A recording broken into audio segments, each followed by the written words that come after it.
Okay, we've covered our fascial lines, looked at their functions, movement-wise and posturally. We've looked at our 6 chain reactions and the big rocks throughout. And then we connected them. Remember, we did our connections of the foot and ankle, hip and pelvis, thoracic spine, and shoulder. And ultimately, we went through our local to global spectrum. Then we added in mechanical stresses. And in particular, we looked at how when we change the environment, the tool we're using, it completely changes how we stress the body. And then we add in vectors, right? Wow, the point of application, the direction of application, and the distance of application. All fascinating stuff, but it can get a little overwhelming. So what we're going to do here is a very quick module on who's playing the game. And this is how a simple 4-part process, a thought process, to help us understand very simplistically how to choose movements and decide which lines we want to load and which chain reactions we want to load. I'm going to take us right back to the very first couple of modules in movement, M1, and we had our 6 key ingredients for infinite recipes. Ingredient number 1, there's only movement. Let's not overcomplicate it. Whether you're squatting, lunging, pushing, pulling, reaching, whatever it may be, there's only a handful of fundamental global movements. However, we can tweak them and load them infinitely, and that's going to help us decide who's playing the game. In other words, don't think of a squat does this, a deadlift does this, a bench press does this, because in reality, we can tweak any of those and completely stress different lines, different chain reactions. Let's take a look at how that shows up. First thing we're going to do is look at our 4 key factors. Number 1, pick your movement pattern. In the 10 observational essentials, that would be called our action. So just pick your movement. Is today a lower body day, upper body day?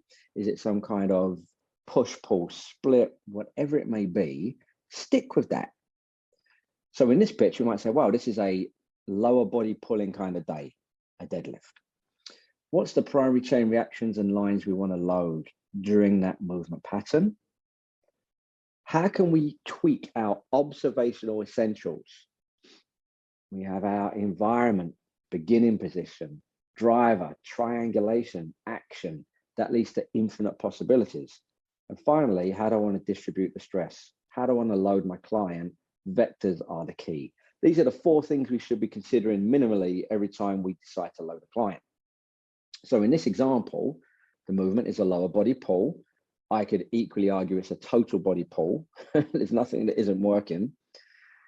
You could call it a deadlift. However, as we've discussed in mechanical, it's truly only a deadlift if you reset it every time and you have to overcome inertia. If you keep it in motion, it's not a deadlift, it's just a lift. Number 2, what are the primary chain reactions and lines? In this traditional version of the deadlift, the posterior chain reaction is definitely the primary worker, which means our superficial back line, back functional line, spiral line, and arm lines are in play. If we look at our observational essentials, we're using a barbell, we're standing, in this example, X, X, X, everything's in neutral. The hands are a driver, of course they are, they're trying to pick up that weight. The trunk is a driver because it goes anterior and returns back to neutral. And the pelvis is maybe the biggest. That's the one that's moving vertically and horizontally. Where are we taking this weight in our bubble? Sagittal plane dominant, and we're going from ground to hip. There we go. That's what we're doing with our observational essentials. Distribution. The load, the mechanical stress is linear and it's vertical.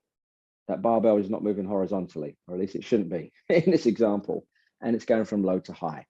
So that's what we're doing in this traditional deadlift. Simple. This is life. And we could look at this picture and say, oh, they could lift it more optimally, more effectively. Actually, I don't know about that. One person is significantly taller than the other. One person has much longer lower lever lengths than the other. One has longer arms than the other. For them to get in neutral would mean they can't actually reach the bottom of the chair whilst also holding onto the top of the chair so it doesn't flip backwards. We have to get into odd positions all the time in life. And Haley does an incredible job in our module, odd position and agile strength. But if you just look at this picture, this is everyday life. Could be your groceries, could be carrying a box up the stairs. Now there's a thought. Imagine you're doing this upstairs and you have to turn when you get to the top of one flight of stairs to the other. There's no way you're going to be in quote neutral. And not only that, but one foot is going to be higher than the other because you're on stairs. Interesting. So if I look at this here, the movement is a total body lift, but then there's a shift. That couch or that chair, once they lift it, they're moving it horizontally through a field of gravity, and they're carrying it at the same time. So it's a total body lift, shift, and carry. The primary chain reactions and lines, posterior, but then once they actually start moving, lateral line, because don't forget, as you're moving, your partner is also moving, and you don't always move at the same time in the same direction.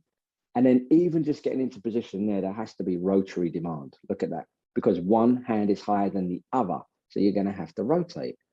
Superficial back line, back functional line, lateral lines, spiral line, wow, and deep front line, that core of the body, and the arm lines. 10 OEs, the environment is the couch.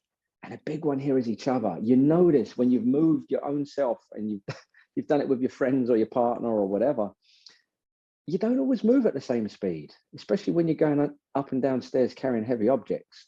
And often what you have to respond to are the forces coming back at you from the other person carrying the objects. They're standing, although they're in variable foot positions. And once they're walking, completely different foot positions. The hands are the ones lifting. The trunk, pelvis are definitely involved. And then to walk, you got to use your feet, right? It's going from ground to knee to hip. Well, it might be at the knee of one person, it might be at the hip of another, because they're completely different heights. Distribution, completely variable. It's going in every which way, especially once you involve locomotion. It's vertical at first, and then it's going to start shifting horizontal as you walk to put it where it needs to go. And it's going from low to high and then back down to low when you return it to the ground. Wow, that's a little different than the first deadlift. But if these are things that go on every day, from picking up our kids, picking up our groceries, putting bags in the back of the trunk of the car, moving furniture, then our movements need to start looking like it, right?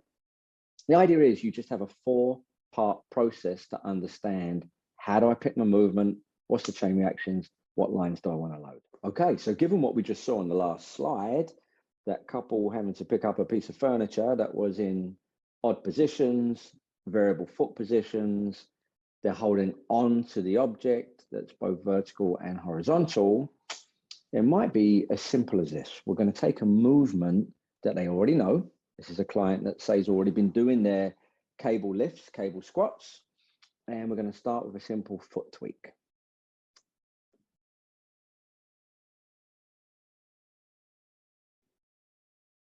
So this is a change to beginning position, orientation. Instead of going from 12 o'clock, they go to 2 o'clock, go to 10 o'clock. And what you'll see is there's an immediate upregulation from primarily being a posterior chain reaction to now much more of a posterior plus lateral and rotational chain reactions, because that cable is pulling them forward and down, horizontal and vertical, and it wants to rotate them towards the cable. Okay, as a result of that, we're now going to get more influence on that back functional line, spiral line, and lateral line. Huge. We can tweak it again. So now we're going to have them go back to 12 o'clock, but change their foot positions using SFT. We can go LXX, RXX, we can go W, we can go narrow, we can go E and I, externally rotate, internally rotate, and combinations thereof. But every time we change our foot pattern, it's going to influence the chain reactions differently. Let's have a look. LXX, left back functional line lights up. RXX, right back functional line lights up. RWX, going to get a lot more of that deep front line. Now, I could easily take this same movement pattern, the same thought process, and have them carry an object, like a heavy dead ball or a viper or a weight plate, to add more vertical loading than horizontal. But it's a great start to start with this cable, so we're getting that combination of horizontal and vertical, and it's a movement that we're already familiar with. Okay, so you can see how it doesn't have to be a circus show, and it's not exactly rocket science, but we've got to have a rationale behind why we might tweak the movement and the environment to match their purpose and capacity. So with that in mind, let's go through a handful of everyday examples, show you one or two variations, and talk about how it might influence different chain reactions and fascial lines. We're going to look at some lower push-pull, upper push-pull, and a little rotary pillar strength. Okay, start with what we all know, traditional barbell back squat. Now, this is going to be an XXX, sagittal plane dominant, barbell back squat. So we know right out the gate, huge on the posterior chain reaction. Yes. When we look at the fascial lines, well, obviously those glutes are hugely involved, but they're now part of that back functional line. We know that the hamstrings, erector spinae, are hugely involved. They're part of spiral line, superficial back line. So that's primarily what's going on. XXX, vertical dominant. Let's say that we wanted to tweak this movement that he's doing successfully to bring in more of the lateral chain reaction, and as a result, more of that lateral line. What could we do? Simplest tweak ever. We're going to take that barbell and shift it 1 to 2 inches. That's all, to the left. Everything else is the same. But that barbell, you could even see it when he unracked it, there was a slight tilt to the left. So we now have more of that resistance to the left than the right. That's going to have a lot of lateral chain reaction, and it's going to want to tilt him to the left. So if it wants to tilt him to the left, everything on the right side of that trunk is going to have to kick in to prevent that tilt. So now that lateral line on the right is firing, the spiral line is firing, but also as we go down below the pelvis, one side is potentially doing more work than the other. So simple tweak, profound impact. Okay, let's take that squat now and make it front loaded.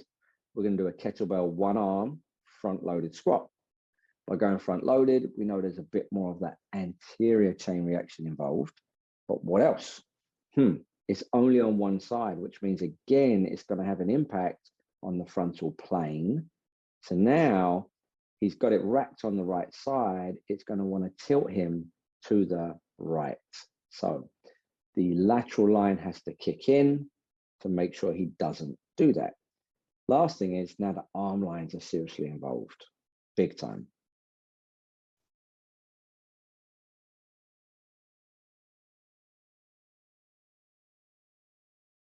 Due to the positioning of that kettlebell, it's connected at shoulder and it's sitting on the axial skeleton. That's hugely important.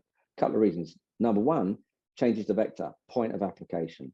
Number two, it's now compressively loading the axial skeleton. If we just take that same movement pattern and take the kettlebell from at shoulder to at hip, or in this case, at knee, what would that change? Still frontal plane stress, but the vector's not the same because it's not at shoulder now, it's at hip and knee. And actually it's not compressive loading, it's tensile pulling loading. So that's very, very different on that trunk than the first one. So even though everything looks the same, but where he's holding the dumbbell, you're going to upregulate different fascial lines. What if I change the environment? One of my favorites is to go to a vest and the cables. This is great for pure lateral line, lateral chain reactional squatting. And by connecting it to the vest, the arms don't have to play the game. So I can add a lot more load because it's not contingent on his arm lines being able to hold it. So we've done two things there. First one was pure lateral. Second one is a quarter turn, tweaking his orientation. Now it's going to pull him back, down, and rotate him. So I've actually added tremendous more rotational chain reactions. And based on the fact that it's on the left side of the vest, it's going to want to rotate into the left, which means everything is working on that front functional line, spiral line, and lateral line to not let him rotate. Small tweak, massive difference. Now, the last squat we'll show you is if I have him face completely away from the cable. This is one of those rare ways that you can do a squat and get anterior chain reaction. You can squat and upregulate the superficial front line and the deep front line. When he gets to the top of that squat, it really wants to whip him back. That's where everything on that anterior chain will kick in. Now, the last thing I'm doing here is taking it to a higher position. I've changed the vector because it's now going from hip height to thoracic spine. Now, when he gets to the top, it wants to pull him back even further into extension.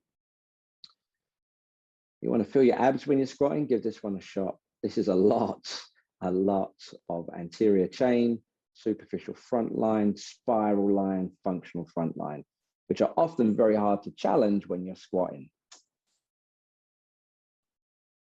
Okay, upper body push. Start with bench, supine, bilateral dumbbell. Okay, so this is a horizontal upper body push. We know that this is very dominant to the arm lines. It's not really that dominant on the anterior chain because the bench is really supporting him.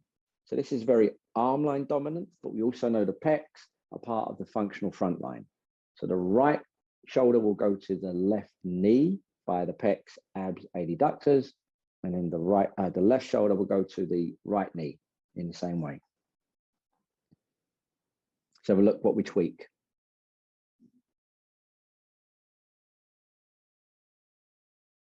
Yeah, very arm dominant.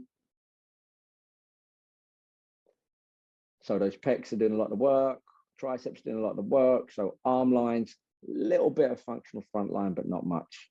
By going to unilateral, we immediately add the challenge of rotation. His body now wants to rotate to the right. Now we're up regulating that functional front line, spiral line, superficial front line. But the tweak he's doing now is he's shifting so that one shoulder and one hip is off the bench. Now, for him to not get rotated is really going to upregulate the functional front line, superficial front line, and the deep front line and the spiral line. It's also going to have an impact on the arm lines because it's got more freedom of motion now. The bench isn't in the way.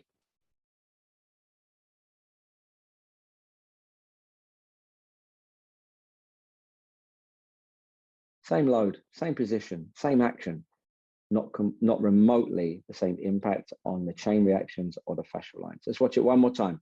2 simple tweaks.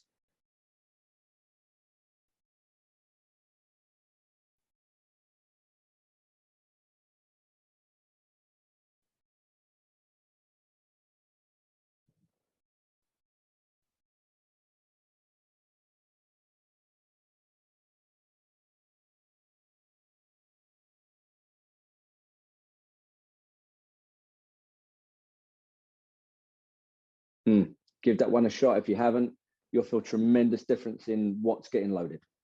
We've changed from supine to standing, from bench and dumbbells to cable. 2 tweaks going on here. Let's have a look. Bilateral staggered stance, RXX. XWX. Unilateral, XWX. What are the differences? Okay, when he's in a staggered stance, RXX, bilateral hands, we know that whatever leg is back is going to have a greater demand on the superficial front line on that side, as well as the anterior chain reaction on that side. We also know it's going to upregulate the functional front line on that side. The minute he goes to an XWX, parallel feet and wide, wow, now those cables really want to whip him back. They really want to pull him into extension posteriorly. So now we're going to get a big upregulation on both superficial front lines, deep front lines, because those abdominals are going to be firing like crazy. And then when he goes to unilateral, always adds in the element of rotation. So if that cable is in his right hand, the functional front line going from the right shoulder to the left knee is now really playing the game, as is the spiral line to not let him rotate and the lateral line to not let him rotate. One more time through.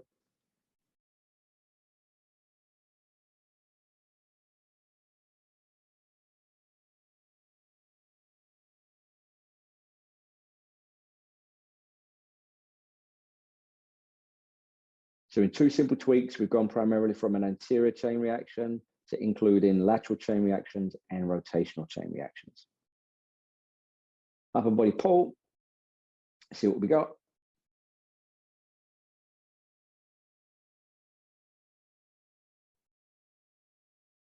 Tweak.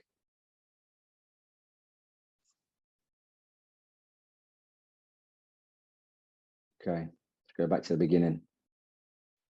He's in a bent over row position, so we know the posterior chain reaction is dominant. And that's not just the quote upper body, obviously the glutes, hamstrings, everything. The entire posterior chain reaction is firing.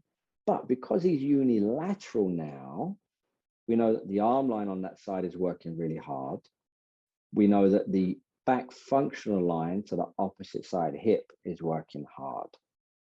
And also the body wants to get rotated to the right. So to not let that happen, spiral line and lateral lines have to work hard just to stabilize the trunk while the arm is moving. So going from bilateral to unilateral immediately turns on more stuff. Then he has a tweak. Apologies. Then he has a tweak. The tweak is to go to LXX.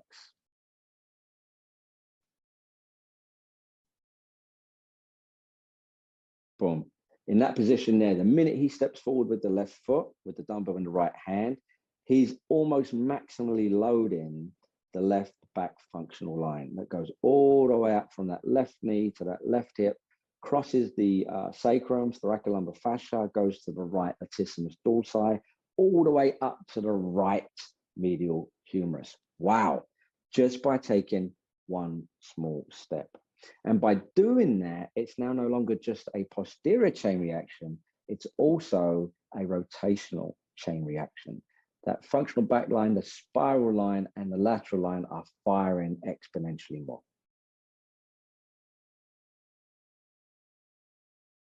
Yeah, and he's got more degrees of range of motion too. Look at that rotation. That's about as much as you can load that functional back line right there. Okay, last couple coming up for pushing and pulling. Half kneeling, bilateral hands, sagittal plane dominant, quarter turn. Now I'm bringing in more lateral chain and rotational chain. The smart thing about this position is by going to LXX half kneeling, I immediately engage the functional back line a lot more. Anytime I put one foot forward, it adds rotation, just like going to single hand versus bilateral. Look at it one more time. Yeah, I'm allowing myself a trunk driver, a little bit of a pelvis driver, really to load those back lines even more. Look at that. You can see the demand in lateral and rotational chain reactions. Now, if I wanted even more lateral and rotational, I simply go to unilateral. Gives me the freedom to fully rotate, and then I add the quarter turn. That left hip to right shoulder. Let's see if we can catch one here.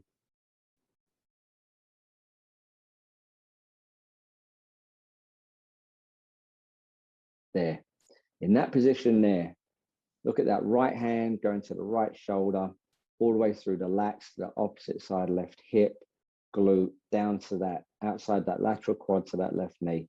That's about as much as you can wind that up under load.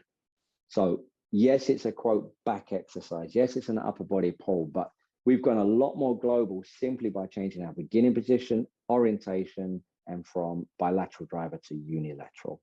Obviously, we could keep tweaking that to bring in more planes, more chains, but it gives you a really simple way to take what they already know and get an absolute upgrade in different functional lines. Okay, last one, little pillar strength, rotary strength. Tail off press. Perpendicular to the cable. As he punches out, that cable is not only giving him tremendous anterior chain reaction, but it wants to rotate him. So we've got a lot of rotational chain reaction. In this example, it wants to rotate Coach Davis to the right. Lovely. How can we tweak it to get different people in the game?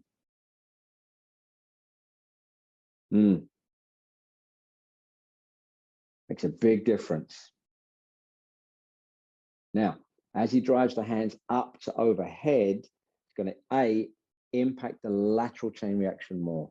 Once those hands are overhead, the cable wants to laterally flex in. It's huge. So lateral chain reaction is going to bring in more lateral line, but also think of what the arm lines are doing. He's actually now flexing the shoulder. So yes, I can see how that would impact my arm line significantly different. And as he goes down, he's driving into extension and the cable's getting closer to his body. So actually now there's going to be less posterior chain reaction and a different impact on the arm lines.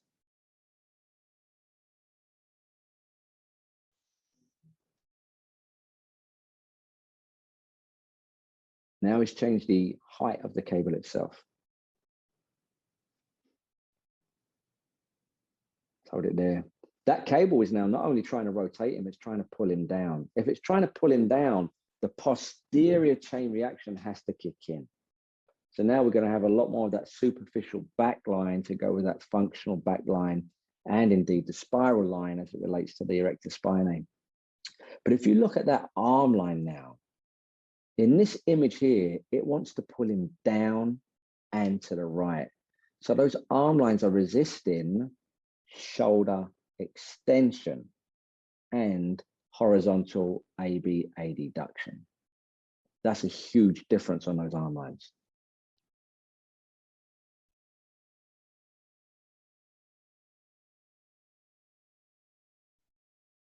Okay, now he's going up. So as he punches out, it's going to want to rotate him and pull him up. That's a different kind of rotation.